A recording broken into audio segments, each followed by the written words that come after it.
ఆ తండ్రి మీదకే రివర్స్ అయ్యే పరిస్థితి వస్తే ఆ తండ్రి కూడా అంత కఠినంగా మారతాడండి.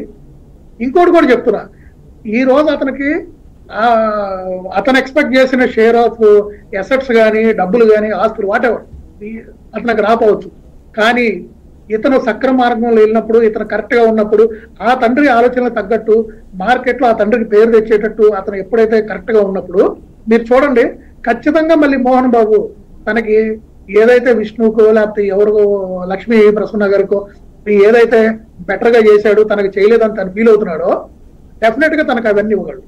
అవునా కదా, మీరు చెప్పండి. అంటే తను చెప్పేది ఇంతకాలం కూడా నేను ఏదైతే ఉన్నానో సినిమాలకు సంబంధించి కూడా బయట నుంచి ప్రొడ్యూసర్లు తెచ్చుకున్నాను, కానీ నా పైన ఎక్కడ కూడా ఇన్వెస్ట్ చేసినటువంటి పరిస్థితి లేదు, విష్ణుకి చేసినట్టుగా అనేది ఒక చర్చనైతే జరుగుతూ ఉంది బయట. మొదటి నుంచి కూడా నన్ను ఆ విధంగా పక్కన పెట్టారు. ఒకటిసారి అలాంటప్పుడు అసలు విష్ణునే హీరోని చేసేవాళ్ళు కదా, మనోజ్ని హీరోనే చేసేవాళ్ళు కాదు కదా, మనోజ్ని హీరో చేసింది వాళ్ళ ఫ్యామిలీ కాదా? మోహన్ బాబు గారు కొడుకుగా కాకపోతే మంచు మనోజ్ అనే అతను హీరో అయ్యేవాడా? మంచు మనోజ్ని ఒల్లి మనోజ్ అని పిలిస్తే గుర్తింపు ఉందా? మంచు మనోజ్ అంటే గుర్తింపు అంతే కదా సార్, అంతే కదా. మోహన్ బాబు గారు వారసుడు కాబట్టి, ఆ వెనకాల ఆ చెట్టు ఉంది కాబట్టి ఈ కొమ్మలైనా ఈ కాయలైనా ఇవన్నీ వస్తున్నాయండి. ఆ వృక్షం లేకపోతే వీళ్ళందరికీ గుర్తింపే లేదండి. అంతే కదా, వీళ్ళు పట్టించుకునే వాళ్ళు ఎవరు సార్? ఇవాళ ఈ గొడవ కూడా ఇంత హైలైట్ అయిందంటే కారణం వెనకాల ఆ మోహన్ బాబు గారు ఉండబట్టేనండి. ఇది ఫ్యాక్ట్ అండి. వాళ్ళ తండ్రి విలువని కాపాడాల్సిన కొడుకే తండ్రిని ఈ వయసులో, అంటే ఆయన ఇంత పెద్ద వయసులో ఆయన్ని ఎంత క్షోభకు గురి చేస్తున్నాడో అర్థం చేసుకోండి.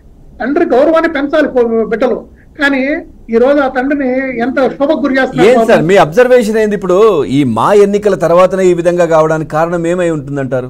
ఎందుకు ఇప్పుడే మోహన్ బాబు గారు ఆస్తుల పంపకంలో డెఫినెట్ గా మోహన్ బాబు గారు రిలీజ్ చేసిన వాయిస్ లో కూడా చాలా స్పష్టంగా ఉంది. సార్ ఒక్క నిమిషం, మోహన్ బాబు గారు ఇవ్వాలి, ఏ బిడ్డకి ఏమి ఇవ్వాలో నాకు తెలుసు, ఇది నా స్వాధ్యత అని ఆయన చాలా స్పష్టంగా చెప్పారు.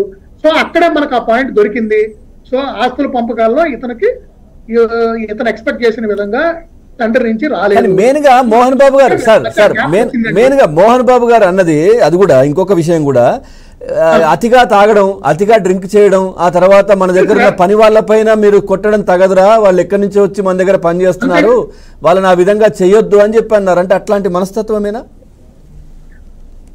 నిన్న జరిగిన ఎపిసోడ్స్ కానివ్వండి, ఇప్పుడు ఆ రోజు హాస్పిటల్కి వెళ్ళి దెబ్బలు తగిలినాయి అని చెప్పి ఆ ట్రీట్మెంట్, అక్కడ మీడియా వాళ్ళని పిలవటం, తర్వాత మరి ఇంటి మీదకి తను ఒక 20 మంది బౌన్సర్లు తేలటం, ఈ ఎపిసోడ్ చూస్తే కొంత అయితే ఉంది సార్, అతనిలో కొంత దారి తప్పిన లక్షణాలు కనబడుతున్నాయి డెఫినెట్ గా, దాంట్లో అయితే డౌట్ లేదు.